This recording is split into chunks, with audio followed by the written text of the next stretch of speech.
Olá, bem-vindos à nossa conversa de hoje. Vamos mergulhar num momento assim decisivo e talvez um pouco inesperado no início da caminhada pública de Jesus. Refiro-me àquele período intenso de provação no deserto, sabe? Logo depois do batismo. A gente se baseou aqui em leituras do Evangelho de Mateus, capítulo 4, versículos 1 a 11. E também reflexões de autores como Timothy Keller, além de outros materiais. A ideia é entender melhor o contexto, o que foram essas tentações, como Jesus respondeu e, claro, por que isso ainda ressoa tanto hoje. Falar um pouco sobre desafio, prioridade, resiliência, né? Especialmente no começo de jornadas importantes. Então, para começar, vamos situar a cena. Jesus acaba de ser batizado. Momento forte, né? A voz do céu. Este é o meu filho amado em quem me agrado. Uma confirmação divina clara. Exatamente. E o que vem logo em seguida é fundamental perceber a conexão. Mateus usa palavras como então, a seguir, para mostrar que foi imediato. O Espírito leva Jesus para o deserto da Judéia. E lá, ele passa 40 dias e 40 noites jejuando. E aí, claro, Mateus diz que ele teve fome. Uma fome profunda, imagina. 40 dias, é muito tempo. É. E tem um ponto que o Timothy Keller ressalta que eu acho muito pertinente. Ele diz algo como, depois de grande bênção e sucesso, veio a prova e a tentação. Forte isso. É um contraste, né? Primeiro a aprovação do céu, depois a aprovação mais dura no lugar mais isolado. Isso meio que bate de frente com aquela ideia comum que a gente vê até nos amigos de Jó, de que se a pessoa está bem com Deus, tudo vai ser fácil. Pois é, a lógica do merecimento. Exato. O que as fontes sugerem é o contrário. A dificuldade e a aprovação pode ser parte do preparo divino, sabe? Não necessariamente um sinal de que Deus te abandonou. Pode ter um propósito maior ali. Essa perspectiva muda tudo. Bom, então é nesse estado de vulnerabilidade extrema, com fome, que o tentador se aproxima. E a primeira proposta é direta. Se és filho de Deus, manda que estas pedras se transformem em pães. Sim, vai direto na necessidade física mais óbvia. A fome. Isso. Mas o ponto central aqui não é se Jesus tinha o poder para fazer isso. Claro que tinha. A armadilha estava no porquê ele faria. Como assim? Seria usar o poder divino, mas seguindo a sugestão do inimigo, entende? Para resolver uma necessidade física imediata. Isso colocaria a necessidade física acima da dependência e confiança na palavra e na provisão de Deus. Era um teste de foco. Qual a fonte da sua vida?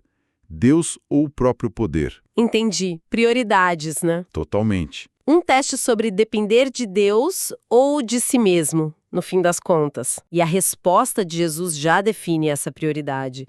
Está escrito, nem só de pão viverá o homem, mas de toda a palavra que procede da boca de Deus. Ele cita Deuteronômio, né? Exato. Colocando a dependência espiritual acima da urgência física. Isso é tão aplicável, né? Muito. Se a gente parar para pensar, quantas vezes um desejo, uma necessidade imediata parece puxar a gente para longe de um princípio maior? Tipo, quando se está cansado, frustrado, vulnerável. Sim, a tentação do atalho fácil. Isso. A solução rápida que, no fundo, compromete algo mais essencial. É uma dinâmica muito humana. Aí vem a segunda tentação. O cenário muda, o pináculo do templo. E o desafio é, se és filho de Deus, joga-te daqui abaixo. E o tentador ainda usa a Bíblia citando o Salmo 91 sobre anjos protegendo? Isso é bem astuto, né? Usar a própria escritura. Super astuto. O apelo aqui parece ser ao orgulho, talvez. Ao desejo de uma prova espetacular do cuidado do Pai. Quase um mostre para todo mundo. Force a mão de Deus para provar que Ele te ama de verdade. É uma distorção da confiança. Exatamente. Satanás usa a escritura, mas torce o sentido. Ele quer induzir Jesus a testar Deus, a exigir um sinal baseado na desconfiança. Como se aquela voz no batismo, meu filho amado, já não fosse o suficiente, sabe? É tentar manipular a relação com Deus para satisfazer uma insegurança ou um desejo de exibição. E como Jesus responde a isso? Como ele evita essa armadilha de usar a fé ou a escritura de forma manipuladora? Ele cita de novo, né? Cita de novo Deuteronômio. Também está escrito, não tentarás o Senhor, teu Deus. E faz alusão àquele episódio em Massá, no deserto, quando o povo de Israel testou a Deus porque faltava água. Certo. Mas qual a chave para a gente não cair nisso, de usar a fé para forçar a barra, digamos assim? Olha, me parece que a chave está na motivação e na relação de confiança já estabelecida. Jesus não precisava de provas externas. Ele tinha segurança interna do amor do Pai, confirmada ali no batismo. Faz sentido. A resposta dele vem dessa confiança, não de dúvida ou de querer aparecer. Ele usa a Escritura para reafirmar como essa relação deve ser, baseada em confiança mútua, não em ficar testando ou exigindo prova. Usar a palavra para forçar uma situação ou para justificar a desconfiança é perverter o propósito dela. É preciso conhecer não só o texto, mas o coração de Deus por trás do texto. Entendi. Confiança versus exigência. É uma linha tênue às vezes. Com certeza. Bom, a terceira tentação parece ir ainda mais longe. O diabo leva Jesus a um monte muito alto, mostra todos os reinos do mundo, toda a glória deles, e oferece tudo. A condição, a adoração. Tudo isso te darei se, prostrado, me adorares. Essa é a oferta do atalho definitivo, né? Como assim atalho? Jesus veio para reinar, para ser rei, mas o caminho de Deus para isso passava pela humildade, pelo serviço, pelo sofrimento, pela cruz. Satanás oferece o resultado final, o poder, a glória, o reino, mas pulando todo o processo doloroso. É a oferta da coroa sem a cruz. Ah, entendi. Evitar o sofrimento. Exato. E o preço para esse atalho é a traição fundamental. Trocar a adoração que só pertence a Deus por poder neste mundo. Isso nos leva direto à questão da idolatria, né? Sem dúvida. Colocar qualquer coisa, pode ser poder, status, segurança, até mesmo causas nobres, às vezes, no lugar de Deus. Como a fonte final de valor, de segurança, de lealdade. Lembrei daquele lema da Reforma, só lhe deu glória. A glória somente a Deus. A tentação era justamente essa. Pegar para si ou dar a outro a glória que é só de Deus. Precisamente. É o cerne da questão. E a resposta de Jesus aqui é final, é cortante. Retira-te, Satanás, porque está escrito, ao Senhor teu Deus adorarás e só a Ele darás culto. De novo Deuteronômio. Fim de papo? Fim de papo. A lealdade é inegociável. Isso mostra pra gente como essa tentação de buscar atalhos, de comprometer a integridade por um ganho que parece grande, é poderosa. Mas a resposta está em manter a adoração e a lealdade no lugar certo, sempre. Analisamos as 3 tentações, uma a uma. Mas as fontes que a gente consultou também falam de um quadro maior, né? Sobre a natureza do mal que estava ali em jogo e a estratégia de defesa de Jesus. O que elas dizem sobre essa batalha espiritual mais funda que aconteceu ali? Sim. Tem um ponto muito importante que o Keller levanta, e ele dialoga com um autor chamado Delbanco sobre isso. A ideia é que a gente muitas vezes subestima a complexidade do mal. Como assim? O pensamento moderno tende a reduzir o mal a problemas psicológicos, ou falhas sociais, ou só escolhas erradas individuais. O Delbanco chama isso de banalização do mal. Ah, entendi. Mas as fontes bíblicas, como os evangelhos, insistem que existe uma dimensão espiritual real, pessoal, ativa. Não é um dualismo tipo bem e mal com forças iguais, nem um monismo que diz que o mal é só uma ilusão. O cristianismo apresenta um mal real personificado em Satanás, em forças espirituais contrárias a Deus. Mas, e isso é crucial, um mal que já foi derrotado na cruz e é infinitamente menos poderoso que Deus. Isso garante a experiência da vitória final. E como essa dimensão espiritual agiu especificamente ali nas tentações de Jesus? Qual foi a estratégia principal do tentador? A estratégia central que a gente viu se repetir foi tentar minar a identidade de Jesus e a confiança dele no Pai.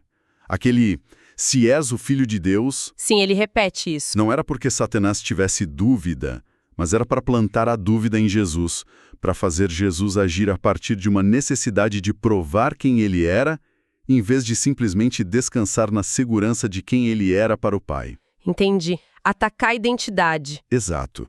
E Keller argumenta que para quem segue Cristo, A estratégia do inimigo é a mesma: fazer a pessoa duvidar de sua identidade como filho ou filha amada de Deus, aceita pela graça. Tentar empurrar a pessoa de volta para uma busca sem fim por valor e aceitação através do próprio desempenho, do mérito, do sucesso. Essa ideia da identidade como alvo é muito forte. O Keller até conta um exemplo, né? De um ministro que ligou toda a sua identidade ao sucesso do ministério dele. Sim, ele menciona isso. E quando vieram as dificuldades, a crise, ele desabou. Porque a base dele não era o amor seguro de Deus, mas o próprio desempenho. Mas pensando nisso, será que isso não simplifica um pouco? Corremos o risco de ignorar as dificuldades reais, sistêmicas e estruturais que também nos afetam? É uma ótima pergunta. E a resposta, eu diria, é não. Reconhecer essa batalha pela identidade não anula as outras dimensões do sofrimento, da injustiça social, das dificuldades concretas. As fontes não sugerem isso. Certo. Mas o que elas apontam é que essa batalha interna, pela confiança na aceitação de Deus, é um fator fundamental para a nossa resiliência no meio dessas outras lutas todas. A segurança de ser amado por Deus não elimina os problemas externos, mas pode mudar radicalmente a forma como a gente os enfrenta. Entendo. Muda a perspectiva interna. Isso vira o combustível, como diz o Keller, que nos sustenta quando o reconhecimento externo some ou quando as circunstâncias ficam muito difíceis. Não é negar a realidade de fora, mas fortalecer a base de dentro. Faz todo sentido. E qual seria, então, a defesa contra esse ataque à identidade e à confiança? Seguindo o modelo de Jesus, a gente viu que ele usou as escrituras repetidamente. Sim. A defesa principal foi a palavra de Deus. Mas veja bem, não como um amuleto mágico, sabe? Certo. Jesus mostrou um conhecimento profundo, internalizado da Escritura. Ele usou a verdade revelada para confrontar diretamente as mentiras específicas do tentador. Ele não só citou os versículos, ele vivia aquela verdade. Ou seja, não basta só saber o texto. Exato. Implica que uma defesa eficaz exige mais do que decorar versículos. Exige meditar na palavra até que ela molde nossa visão de Deus, de nós mesmos, do mundo. É o que um autor antigo, J.C. Ryle, chamava de firmeza de coração. Aquela segurança interna de quem somos em Cristo que impede que a dúvida ou o medo nos abalem completamente. Uma confiança que vem da verdade de Deus internalizada. Palavra internalizada, e existem outros recursos para essa defesa. Sim, as fontes apontam para o próprio Jesus como um recurso fundamental. A carta aos Hebreus, por exemplo, fala que temos um sumo sacerdote que foi tentado em tudo como nós, mas sem pecado. Hebreus 4, né? Isso, Hebreus 4, versículos 15 e 16. Por ter passado por isso, ele entende as nossas lutas e pode oferecer misericórdia e graça bem na hora que a gente precisa.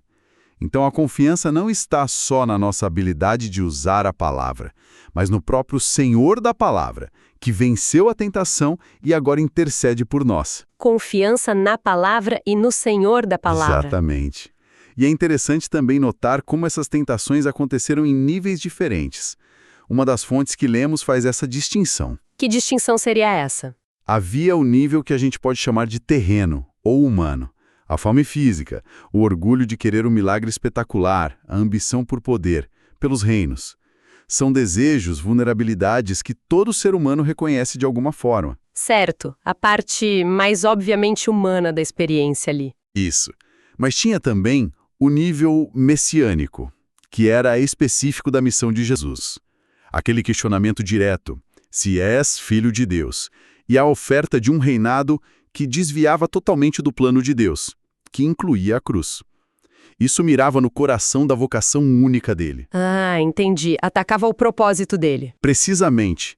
Isso mostra que o ataque que ele sofreu foi, incrivelmente profundo. Atingiu não só a humanidade dele, mas a divindade e o propósito redentor. O fato dele ter vencido nesses dois níveis, sem ceder em nada, não só valida quem ele é e sua missão, mas também abre um caminho para a nossa própria vitória, que está fundamentada nele. Ok, acho que conseguimos cobrir bastante coisa. Vamos tentar recapitular as ideias principais para a gente fechar. Vamos lá. Vimos que começos de jornadas importantes, Mesmo depois de confirmações ou momentos de clareza, podem sim trazer provações bem severas. Não é sinal de que algo deu errado necessariamente. Isso pode ser parte do processo. E que as tentações, muitas vezes, atacam pontos sensíveis. Nossas necessidades básicas, nosso senso de valor, nossa autoestima e também nossa ambição. Elas nos pressionam a fazer concessões em princípios ou a duvidar de Deus para buscar soluções rápidas ou reconhecimento. Exato. E o modelo de resposta de Jesus foi sempre ancorado em duas coisas, na verdade fundamental da palavra de Deus. Que ele conhecia profundamente. Sim, e numa confiança inabalável no caráter e no plano do Pai.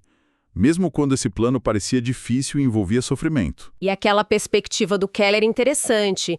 Essa provação no deserto não foi um tropeço no início, mas uma vitória fundamental. Jesus enfrentou o adversário e venceu desde o começo.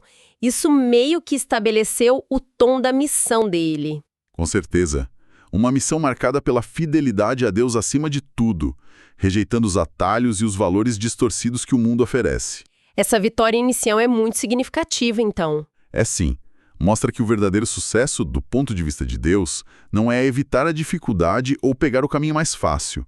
É permanecer fiel aos princípios, à confiança em Deus, mesmo debaixo de pressão. É um alinhamento interno que define o verdadeiro êxito. Para a gente terminar a nossa conversa, fica talvez uma reflexão, né?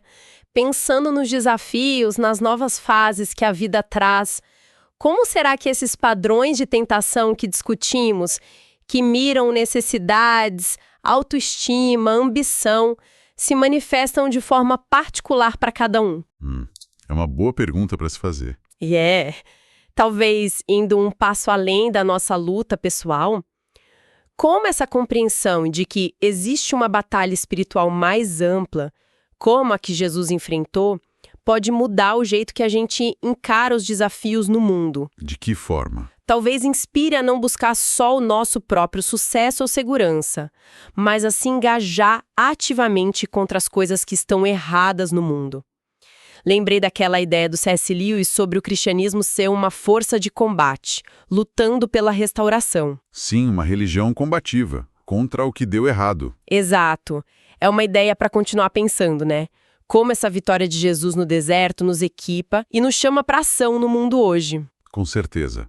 Muita coisa para refletir.